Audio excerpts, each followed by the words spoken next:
Hey, what's up, everybody? It's Joel, and this is a very special edition of Artist Friendly. On this episode, I'm talking to a young woman by the name of Mia Sandino, and Mia is battling osteosarcoma. And if you don't know what osteosarcoma is, it is a very aggressive form of bone cancer and affecting mostly young people and kids.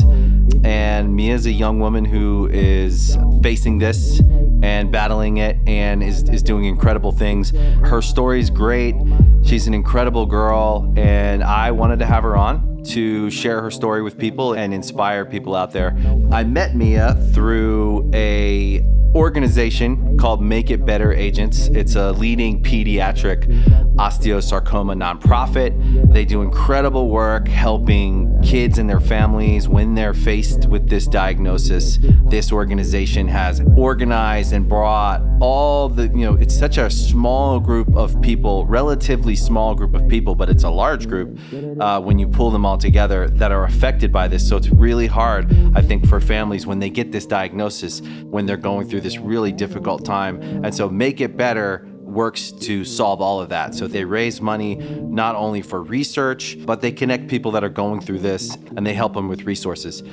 So it's a great organization. I met that organization a couple of years ago. I had a friend whose family has been deeply affected by osteosarcoma. I was touched by their story, and it's a family I care deeply about, really good friends of mine. So I started trying to get involved and just support however I can. I played on Wheel of Fortune on their behalf, have tried to raise money in the past, whatever I can do to help them. It feels, for me, just personally, something that I care about. So it's nice today to get to talk to Mia. She's involved with Make It Better on a deeper level. She has a podcast. If you want to check out Mia's podcast, it's Osteo, which is Osteao, where she spills the tea on all the things, what it's like facing this rare disease and going through it as a young person. I think she's helping other young people deal with this. So today is a very special episode. I'm excited for you all to meet and hear from Mia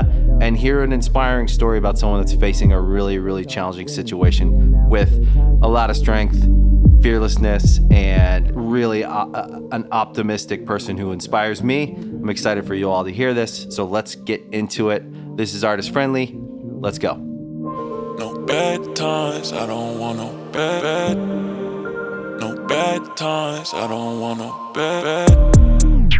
Mia, tell me who you are and where you're from.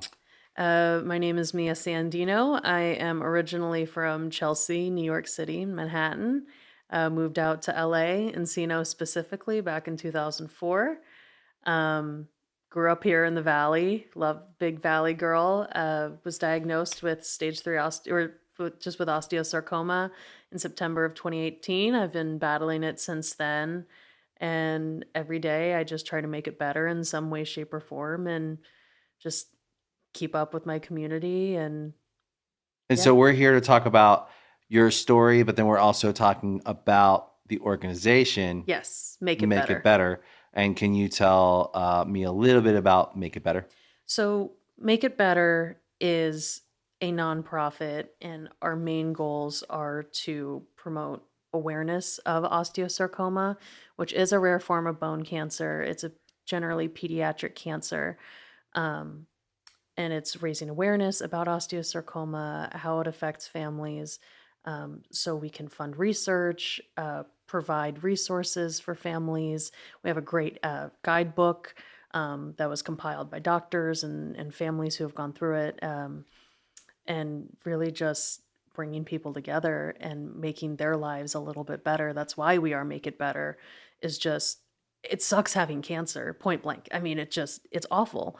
So why not try to make it better, even just a little bit, even just 10%, and even more just by bringing in that community. And so it's about building community, funding research, and raising awareness.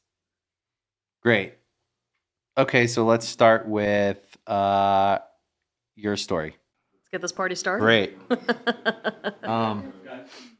Great. Okay. So yeah, the psychedelic water, it's kind of like it was like created to have a similar experience as to like psilocybins, but with obviously they can't use those. Yeah. But if you've ever heard or experimented with microdosing, it's essentially a mood lifter. If you do it the right way and you don't do too much. Yeah. I guess if you do too much, it's more than a mood lifter.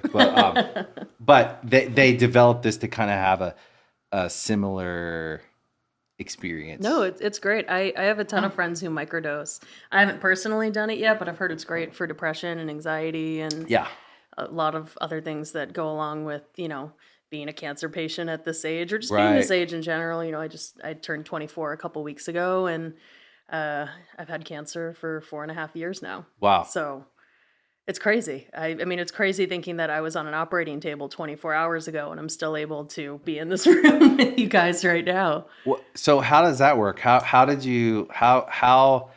24 hours Ask ago me anything. you had an operation? Yeah. So basically I have these procedures done. So long story short, I was diagnosed with osteosarcoma, which is bone cancer, all the way back in September of 2018. And usually it goes bone to lung. That's usually how it metastasizes. So I've had tumors in my lungs since, I'd say, December of 2019. And I've had major surgeries, like thoracotomies, where they break my ribs, cut through muscle, extremely painful recoveries. But now I'm doing these cryogenic ablations, which I call stabby, stabby, freezy. And so basically they just go in with a small probe. You're locally numbed, lightly sedated, and they just go in and they freeze just these tiny tumors. The ones they froze yesterday were only 2 millimeters. Wow. So that's how fast and how early they can see them, get them gone. Is that different now than maybe like 5 years ago, 10 years ago, 15 years ago? Maybe not 5, but definitely 10. Right. Ablations have been around for a good amount of time. I don't have the exact stats, but for cryo on the lung especially is relatively new. And I'm, I say I'm so grateful every day. I live 9 miles from the best cancer center in the state, UCLA, and I can't be luckier. I have a really rare cancer that doesn't have a lot of research that goes towards it, but I have the best pros in the world at my disposal. And they really take great care of me. And now I get to be here with you guys today. And it's just 24 hours later. Yeah, 24. I was in the middle of my procedure 24 hours ago. Wow. And I was face down, and it's not your typical OR bed. It's not comfortable. It's a CT scanner. I've just got like a pillow under my head. I'm like, wouldn't this be nicer with like a massage face cradle, make it nice and relaxing. They got the heated blankets on you though, they make it nice. But, then next thing you know, they're like, all right, this is going to pinch a little bit. And suddenly, I feel like this whole band wrap around that's numbed. And they're just numbing, a good chunk of, the frenetic nerve, which controls your diaphragm. Wow. And I'm like, cool. This is totally normal. But for me, it is. This is probably my 22nd ablation that I've had done. But 22. I'd say, somewhere in that ballpark. And I started doing them in October of 2020, somewhere in there. Yeah, my guy's great. He's gotten. I've had tumors. The first one was in my right tibia.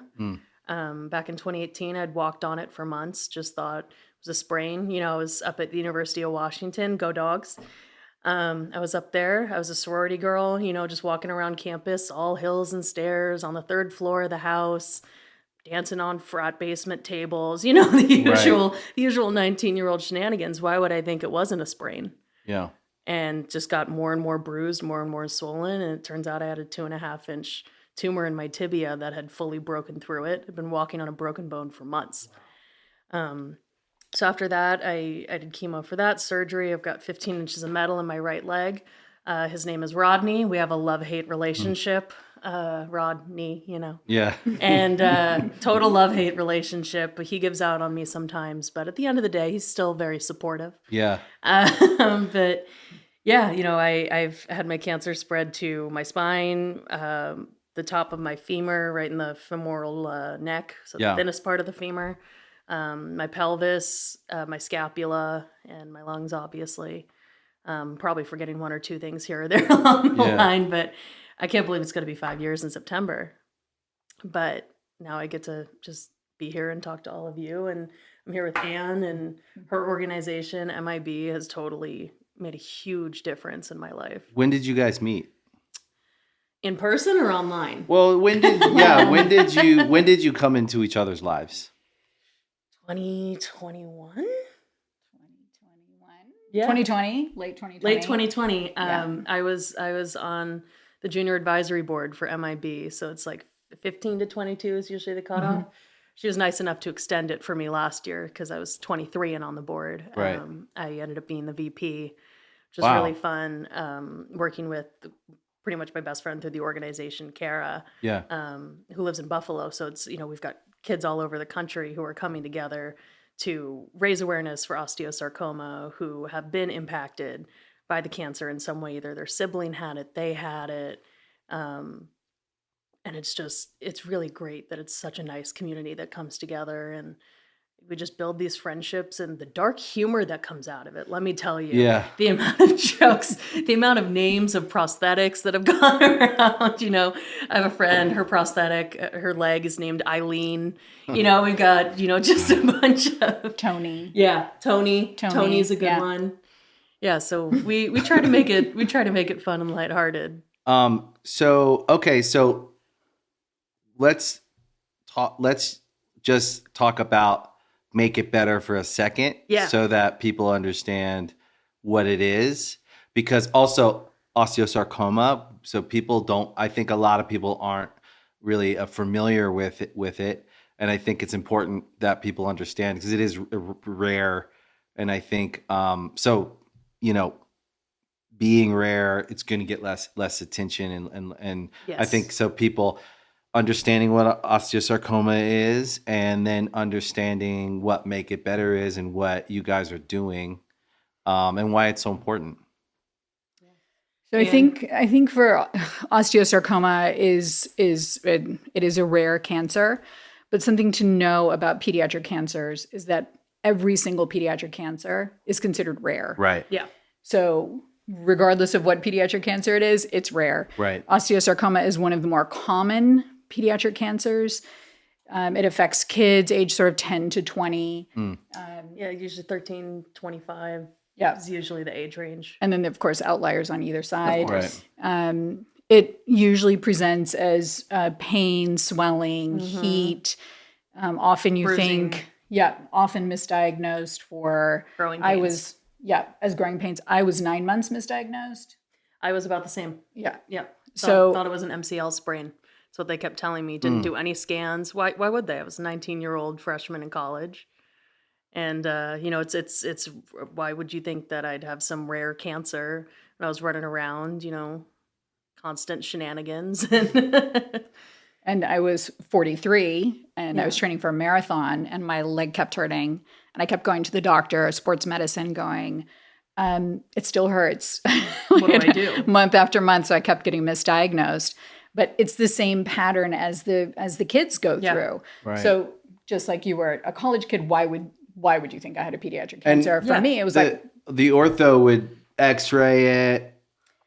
Usually, Eventually. Is that kind of the it's usually an X-ray or an MRI that'll catch it. Okay. Um, But they don't X-ray it immediately because No. you're still walking on it. Yeah. Right. And when it really hurts, this is the hallmark of the disease.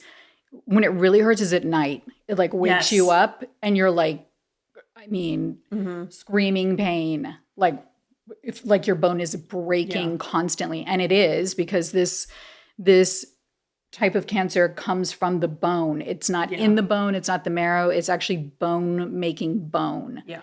So if your bone is usually smooth, this makes bone out of your bone on top of your bone. So it looks like a spiny sort of porcupine. It's terrifying Of looking. bone. It's metal. I'm not gonna lie. Wow. If it wasn't cancer, I'd be like, oh, that's cool. But it's It's pretty crazy. It's, Unreal. it's unreal how it grows. And then what people don't realize is when it metastasizes to the lungs, it's that bony tissue that starts growing in your lungs. Wow. So you can't say, oh, I have lung cancer. It's osteosarcoma that spread to the lungs.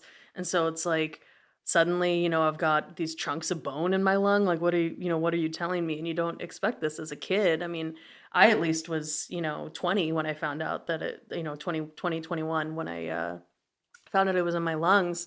But there are kids as young as 13, 14.